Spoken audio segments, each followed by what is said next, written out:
Hi everyone, Mark Austin here, Solution Architect at Megaport. Thanks for listening in today on the webinar.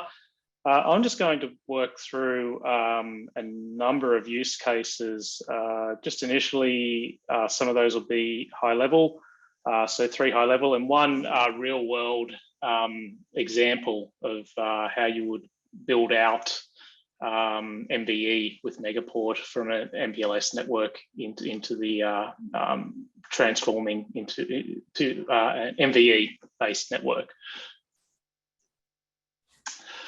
So use case 1, avoiding cross-country hairpinning, compares SD-WAN, an SD-WAN hub and spoke design on the left with a SD-WAN hub and spoke design using MVE. So on the left, you can see there some SD-WAN branch locations deployed at the bottom. They connect into a centralized data center, and the branch locations, they may be based in New Zealand or Australia, and the data centers in Singapore.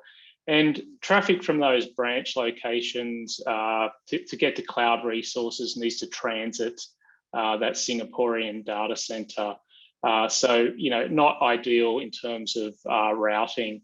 MVE, as shown on the right, has SD-WAN branch locations shown at the bottom connecting into MVE.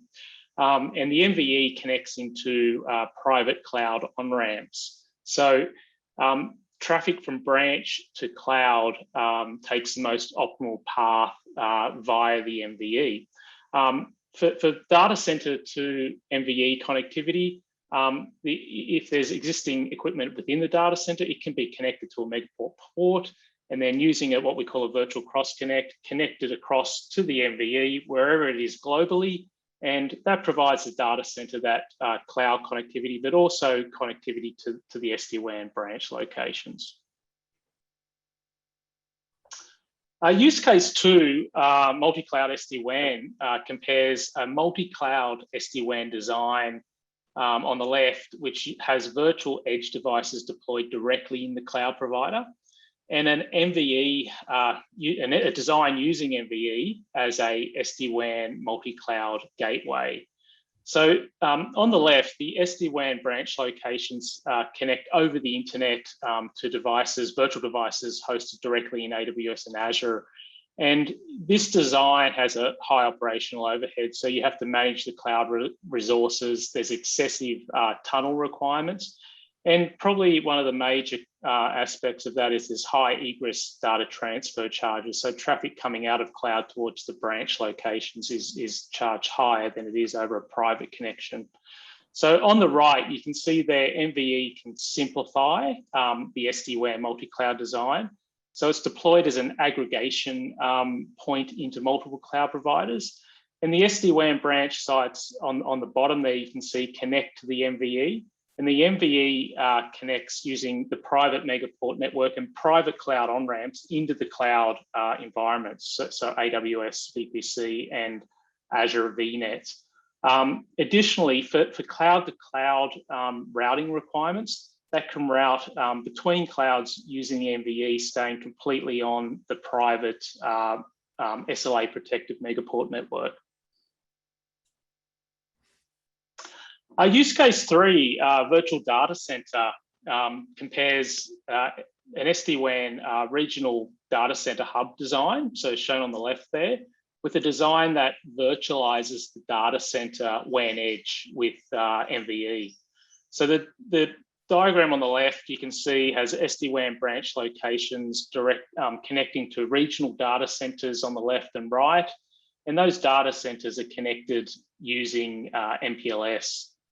MVE, as shown on the right, can replace the physical devices in the data center, so essentially virtualizing the data center.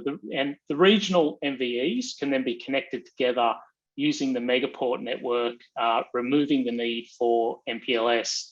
And if there is that additional requirement to connect back into a physical data center, that can be achieved using a Megaport port within one of our 700 plus enabled data centers globally. So just moving on to the real world example of how you would move, say, from MPLS deployment to MVE with SD-WAN. So this use case walks through an example of a financial services company with an APAC regional presence as it transforms its network from MPLS to SD-WAN with MVE. So the existing design had MPLS branch locations around APAC, so Australia, New Zealand, and Asia, and a couple of data centers, one in Australia and one in Singapore. And the cloud connectivity was achieved using regional on-ramps to AWS and Azure, which were provided by Megaport in those data centers. So the branch to cloud and cloud to cloud traffic had to transit those data centers. And just due to the increased use of cloud applications and cloud storage, the traffic flows to the cloud services were congesting, the MPLS WAN links at the branch locations and data centers. So this was a driver to optimize that branch to cloud and cloud to cloud routing using MVE and Megaport. Additionally, the MPLS services provided little control and visibility into use of the network and network operations, so very little control. So moving on to how it looks with SD-WAN and MVE. So to solve all the challenges listed in the previous slide, SD-WAN with MVE was deployed to replace the MPLS network within APAC. So all of the APAC branch sites were replaced with SD-WAN devices and high-speed internet last mile transport. And MVE was deployed as a regional hub in Australia, New Zealand, and Asia. And that provided an aggregation point into cloud, but also into data center. The design was based around within a region, branches had direct branch-to-branch routing, just using local internet transport and the SD-WAN fabric. But between regions, traffic transited the MVEs, so using the SLA-protected, essentially dedicated bandwidth between the MVEs within the region. And with the rollout of SD-WAN and the use of MVE, that increased the visibility into the network and also the control. So you had all of the use of the SD-WAN consoles and the visibility and control within the Megaport portal. Looking at how MVE connected to the existing data center presence, so there was a requirement to connect into existing data center compute, even though cloud applications were in use. So the way that was achieved was by extending the MVE connectivity into the data center, connecting to a Megaport port. And that uses what we call a virtual cross connect between the MVE and the port. So now traffic takes the most optimal path between MVE hubs to the data center, and it uses basically the high-speed Megaport backbone to do that. So looking at the cloud connectivity and how that's changed from being centralized in the DC to now using the MVE.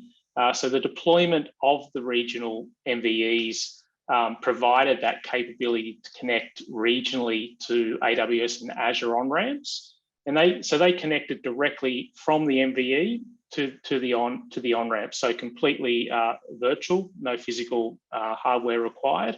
So the branch to cloud traffic then bypassed the data centers and routed directly to the cloud via the MVEs. So providing the most optimal path between branch and cloud. And if you can see there's an additional cloud on-ramp deployment in Tokyo. So deploying the regional MVE in Tokyo provided that ability to directly connect to AWS and Azure on-ramps without any physical data center presence in Tokyo. And that's one of the major capabilities of MVEs, that you don't need any physical data center presence. So just looking here, as the customer rolled out additional sites in Europe and Asia, which were enabled with SD-WAN. So to extend that APAC design into those regions, additional regional MVEs were deployed in the US and Europe. So within a region, branch-to-branch traffic takes a direct path using the local internet transport, but region-to-region traffic transits the regional MVEs and the global private Megaport network. And to build out that direct private access to cloud resources within the region, additional on-ramps were built off the MVEs to AWS and Azure.